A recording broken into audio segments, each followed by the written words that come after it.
Good afternoon. Today is Tuesday, November 29th, the second last day of the month, and the time right now in Singapore is 12:59, 1 minute to 1. And overnight on Wall Street, we have a bit of a pullback. After all, last week was a shortened week, and the market went up on very thin volume, and of course the market managed to register a new high for the month, and in fact it has taken out the August high of 34,281 in the Dow Jones, having a new high at 34,386.5. But yesterday, of course, the market was focusing on the protest that's going on, widespread protests in China, from most media reporting that there are protests in Xinjiang, in Beijing, in Shanghai, in Guangzhou. So it looks like this zero COVID policy is definitely stressing out the local Chinese, and as a compromise, the latest news was that the government actually relaxed some of the measures and allows some kind of relaxation of the policy, but for the time being, the market is still focusing on the damage done to the zero COVID policy in terms of the supply chain, because the West right now is very anxious, because if this protest continues and the China authority continues to maintain the zero COVID policy, it means that supply chain will once again be disrupted, and that will come back to bite them in the inflation front. So yesterday the market actually went down, and of course there was this comment by one Fed voting governor, the St. Louis Fed president, make a comment saying that the Fed tightening policy should maintain, and it should actually last all the way until 2024. So that caused the market to come off on these two main news itself. So last night we can see that the Dow Jones came back to at the low at 33,850. So we can see the market have a turnaround, and this was no surprise, because going into last week, the market was focusing on pushing equity index beyond the 4,000 point in the S&P 500. If you look at the option expiration, and that is what they did. And yesterday, after the major run-up on very thin volume, the market decided to take profit, came down, and that gave me basically a chance to get in on the long side, because I do believe the market rally from the October low does not seems to be over. There is a possibility it may even take out the September high. Okay, no, right now we are already above the September high. We're talking about the next level in the S&P, in the Dow Jones. We can see that the Dow Jones next level is likely to be about 35,000. So we want to see whether the market can actually test 35,000 and how far it can maintain beyond that level. So for the time being, I have not gone long the Dow Jones, but I've gone long the S&P 500 yesterday during the pullback. So when you look at the 60 minutes time frame, you can see there was a very nice pullback into the 50% of this rally here, from this level. Let me see what's the level here. 3,906 to 4,035, okay, 034. So the market pulled back about 50% to 61.8%. So I have two long positions, both are done. So now it's a matter of waiting to see if the market can actually extend higher. So overall, I think the market has a potential to go and test this level, which is the September high here. Okay, September high is at 4,119. In fact, this price target is within this bracket of possibility here. This is my overall target zone, 4,118 to 4,232. So somewhere around 4,001, I think is going to be where the market is going to attempt to rally. It's getting so close now, I think it will actually give it a try. Okay.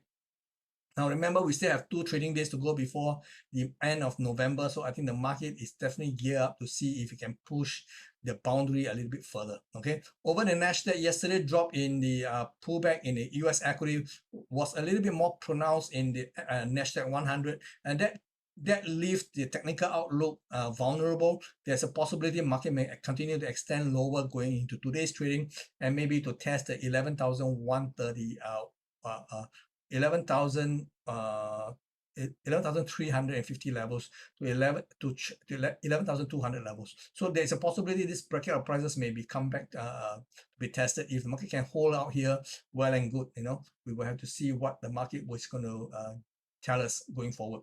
Over in Asia this morning, we can see there was a sharp rebound in the Hang Seng, purely on the idea that the Chinese government has actually relaxed the COVID-19 very strict adherence, the policies, allowing a little bit of a loosening of the policy. So the market ticket with seeing this as a good news. So the market actually exploded to the upside, and as of now, the market tested a high of 18,050. So it looks like if this is the pattern, then maybe the market has potential to actually trade higher, perhaps into the 20,000 levels. So from where we are right now to 20,000 is about 2,000 points. We will have to see whether this actually comes to fruition.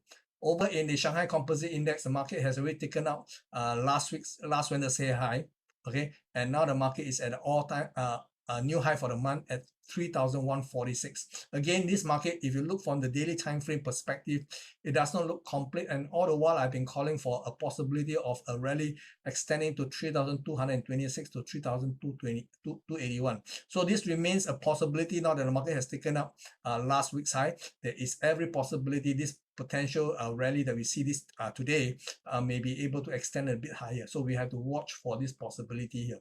Over the Nikkei, we have seen the exact opposite. The Nikkei actually came back down in the 60 minutes. You can see the market has actually traded below the short-term support line here.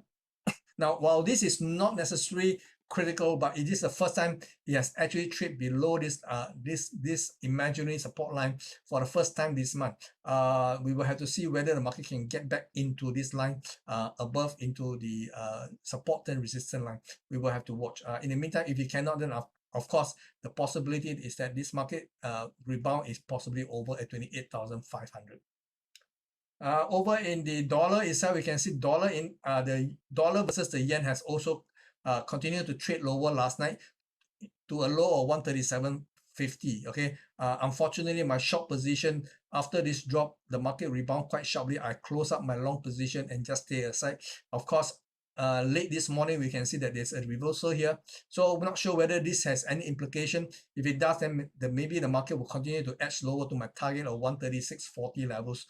But at this current level, I do not have the appetite to go in and sell because I don't like to change this market. So I will possibly wait and see what else happens. Over in sterling, I was actually going long into no, I wasn't. I have no position in sterling. I actually have position in euro dollar. So basically the market actually came back down. Okay. But now I think the market may continue to edge higher. If the dollar continue to correct lower, as can be seen in the dollar versus the yen rate, then maybe the market can actually trade a little bit higher, and a possibility is for the extension to go up higher. Let me see. So we will have to watch how this thing unfolds. Over in the euro versus the dollar, the market was actually having a very, very sharp V-shape, inverted V-shape reversal. Market went up to a high of 105 or almost 105. And then we see a very sharp pullback. You know, the market here actually missed out this sign here. Okay, on a 1 hour time frame, there was a classic reversal, but I missed out this one altogether because I was watching something else, and the market came back down, and I actually exit I think somewhere here, and I still managed to pocket some gain. But right now I am totally flat. I just want to watch how this market is going to trade, and I think there's a possibility market, if you can go back up to 104.10 to 104.35 thereabout. I think if this area here have a reversal pattern, maybe it's worth my while to go back in on the short side and put a stop above 105 to see market can go all the way to test the November 22nd low at 102. Okay, so this is quite a bit of a move here. I think the risk reward does make sense. If the market goes up this afternoon to 104, above 104, then maybe within this area, I want to see if there's a possibility of a reversal in the 60 minutes time frame. And if it does, I will take it and put my stop above 105, and like I said, to gun for 102.20. Okay. Over in the Aussie, there's nothing much to see. Market is basically still trending downwards, and I think overall, I think the market will be possibly reverse and trade a little bit lower, and then it will likely to go higher. So the thing is that there is no position that I'm taking right now. I will just have to watch. Now, in the crude oil itself, we also have a bit of a movement here. Last night, we have a market that went down all the way to $73.60. Okay. It was around here that I went back in to go long. So the market has been going up to $78.78 now. So my disposition is sitting pretty because I saw there's this very minor reversal pattern here. So I took a chance to go in and buy, and the market now is sitting pretty, and hope that eventually the market is going to go back to the original target at $94. So $94 is actually not that far away. When you look at the daily time frame, when you look at $94 is where we are here, okay, in the October high. So if this market can actually turn around, it is actually quite conducive for the market to continue to charge higher. I will have to see. Of course, this is of course working on the background. Of course, yesterday when the market came down, the news was that, oh, China is having this lockdown. It's definitely bearish for the economy, and there will be less demand. After all, China is the largest oil importer. So anything that happens in the Chinese economy will be bad news for demand. So the market first went down on that news. Then as the market stabilized towards about 2 a.m., the market stabilized and started to go up. For all we know, the market has to contend with the idea that come December the 5th, the EU sanction on Russian crude oil export is going to kick in. And of course, they are also talking about having a price cap to be imposed on Russian crude oil. However, the EU members are not able to come to an agreement as to what is the price. So that one is still in array. We do not know what is going to happen as far as the price cap is concerned. So based on this background, if you want to go in and long, you've got to be very sure you put a stop. My current stop is at $70. So I want to, no, $73.50. So I want to see if the market can actually continue to trade higher. Over in the precious metal market, the market was actually going up very nicely, but yesterday there was a big pullback. So what happened was I was holding on to original long position, and last week I actually added to my long position, but yesterday I saw this price come down again. I missed this sign here. There was a reversal pattern here on the 16 minutes. I missed it altogether. I was watching something else. You know, it's bad to be watching football and then try to trade. So maybe that's the lesson. So as the market was coming down, I moved my stop to break even, and I was taken out at the break even price for my latest long position, which was taken out last week. But I still maintain a long position. So what happened that this morning, the market went up to 50%. I actually locked in my position in another account. That means to say that I'm holding one long position, my original long position in account A. But in account B, I actually went short and locked in my gain, and I placed two orders. One is to lock in at the 50% mark, and the other one is at the 61.8% mark. And this is where we are right now, very close to my second entry at $1,554. Okay, so my last entry was 1,754. So the market right now is 7,052 and 70 cents. So my top position seems to be working nicely for me, so we have to watch. So this market right now, if you go down to the daily time frame, there is a possibility, because it couldn't go up, okay, then now what happens is that there is a possible three-way pullback. If this is the case, market can actually go down and test the $1,700, because you can see the equality move is $1,701. Okay, so I'm betting that this market is going to unfold and pull back in a three-way pullback before it rally again. So I'm positioning my short position in my account B to make sure that I can capture this move, because from here to $1,701, that's $50 points potential. So I'm not going to give that away. So I want to see if I can capture this one as well. And then at somewhere near $1,700, I will look for sign that is stabilized, and then maybe I will reposition back my long position for the longer case. Okay. Silver is the same story. Silver yesterday also have a run up and then a pullback, and the pullback was pretty sharp. You know, if you look at the 16 minutes, you can see that the pullback was pretty sharp. Okay, but it stabilized at $20 and 87 cents. Okay, and then started to go up. But by and large, I think because the gold market may actually come off again, so there's a possibility, if this is the case, by looking at the daily time frame, if this is a three-way pullback, the market can actually go down a bit more, below $20. So I want to see if I can buy at the lower price. In fact, yesterday I attempted to buy at the low price, which I did. Okay, this morning I look at the price structure, it doesn't look good. I actually closed that position with a small profit. So we'll see if the market actually pulls back in a three-way pattern. This could be where the market could be heading. Okay, market could be going down to $20.01 to $19.56. So anything below $20 is actually a bargain, because it has traditionally been going, $20 has been a round number, so it has meaning for me, because the last rally actually started from just under $20, okay, about $19.50 before it rushed up to $22.25. So anywhere around this $20 to $19.50 looks like a good buy. So I'm hoping the market can come down and give me a chance to actually buy silver. So I have to keep on watching this precious metal market. Over in the crypto space, there was a bit of a movement. Market came back down last night from in the Bitcoin. Bitcoin here, we can see that. I want to show you the 60 minutes. So in the 60 minutes, you can see the market pull back, okay, from 1,788 go down to 16,000, okay, 16,800 to 16,000, and then this morning it stabilized and started to go up.